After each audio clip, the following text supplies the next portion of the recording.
정말 역사적인 순간을 바로 눈앞에 뒀는데 시장이 갑자기 완전히 반대 방향으로 내리꽂혔던 한 주가 있었습니다. 도대체 무슨 일이 있었던 걸까요? 이번 시간에는 그 원인을 하나씩 아주 자세하게 파헤쳐 보겠습니다. 자, 이 그래프 한번 보시죠. 코스피가 꿈의 지수라고 불리던 4천선 바로 코앞까지 갔습니다. 정말 문을 두드리고 있었죠. 하지만 결과는 어땠을까요? 한 주가 끝났을 때 보시는 것처럼 지수는 3,875포인트에 머물렀습니다. 정말 다 왔다고 생각했는데 말이죠. 그래서 가장 큰 질문은 바로 이겁니다. 대체 무슨 일이 있었던 걸까요? 모든 게 완벽해 보였는데 말이죠. 지금부터 우리 한번 탐정이 된 것처럼 이 미스터리를 풀 단서들을 하나하나 따라가 보도록 하겠습니다. 자, 첫 번째 단서로 넘어가 볼까요? 근데 이게 좀 흥미로운 게 그 시작점이 우리나라가 아니었다는 겁니다. 바로 미국 기술산업의 심장부에서부터 모든 게 시작됐습니다. 이 모든 사건의 한가운데에는요, 시장에 아주 오래된 격언이 하나 있습니다. 바로 소문에 사서 뉴스에 팔아라는 말 들어보셨죠? 이번 주에 벌어진 일은 이 격언의 정말이지 완벽한 예시라고 할 수 있습니다. 여기서 우리가 꼭 짚고 넘어가야 할 역설이 바로 이거예요. 아니, 어떻게 좋은 소식이 나왔는데 주식시장에서는 오히려 나쁜 소식이 될 수 있었을까요? 아주 간단히 말하면 생성형 AI 붐으로 지난 1년 동안 정말 폭발적으로 성장한 엔비디아에 대한 기대감이 이미 현실을 한참이나 앞질러 버렸기 때문입니다. 이게 바로 시장의 심리가 얼마나 순식간에 돌변하는지를 명확하게 보여주는 대목이죠. 엔비디아의 엄청난 성공을 축하하던 분위기가 단 하루 이틀 만에 이제 파티는 끝났나? 하는 공포로 확 바뀐 겁니다. 핵심은 바로 이 숫자들에 있습니다. 전 세계적인 투자 심리 악화가 우리나라 시장의 거인들을 어떻게 강타했는지 보여주거든요. 삼성전자가 한 주 만에 4% 넘게, SK하이닉스는 무려 8% 가까이 하락했습니다.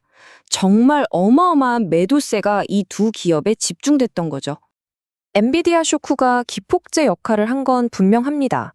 그런데요, 불이 이렇게까지 크게 번진 데는 이미 바싹 말라있던 국내 시장이라는 땔감이 있었기 때문이라고 봐야 합니다.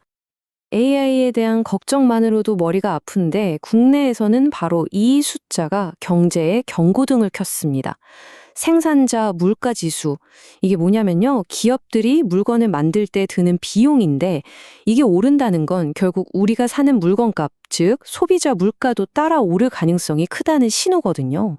이 흐름을 보시면 이게 단순히 한 가지 사건이 아니었다는 걸 바로 아실 수 있을 거예요. 물가 상승에서 시작된 작은 파도가 인플레이션 공포, 그리고 환율 불안을 거치면서 외국인 투자자들이 떠나가는 거대한 해일로 번진 거죠. 말 그대로 퍼펙트 스톰이었습니다.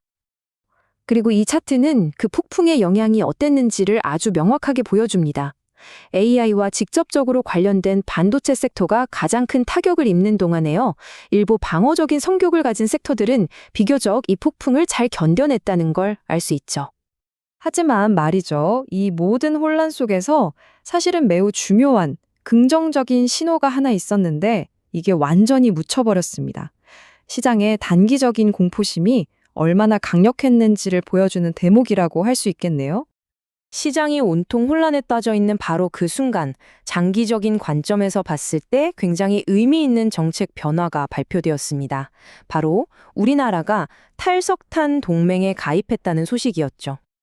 이것이야말로 시장의 단기적인 공포가 얼마나 강력한 장기적인 펀더멘털 신호를 그냥 무시해버릴 수 있는지를 보여주는 전형적인 사례입니다.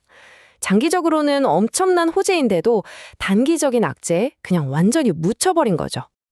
자, 그렇다면 이 격동의 한 주를 겪으면서 우리가 얻어야 할 가장 큰 교훈은 과연 무엇일까요? 시장 분석가들이 남긴 이 한마디가 당시의 분위기와 또 앞으로의 과제를 완벽하게 요약해주는 것 같습니다. 화려했던 파티는 잠시 멈췄고 이제는 다음을 준비해야 한다는 뜻이겠죠? 정리하자면 이번 주는 우리에게 몇 가지 아주 중요한 교훈을 남겼습니다. 첫째, 기술주에 대한 시장의 믿음은 생각보다 훨씬 깨지기 쉽다는 것. 둘째, 국내외 악재가 어떻게 서로 합쳐져서 충격을 몇 배로 키울 수 있는지, 그리고 마지막으로 단기적인 시장의 소음이 장기적인 성장 신호를 어떻게 집어삼킬 수 있는지 말입니다. 그리고 이 모든 분석은 결국 우리에게 마지막 질문 하나를 던집니다. 가장 뜨거웠던 AI라는 성장 엔진이 잠시 열을 식히고 있는 지금, 과연 우리 시장을 다시 힘차게 움직일 다음 동력은 무엇이 될까요? 이 질문에 대한 답을 찾는 일이 그 어느 때보다 중요해졌습니다.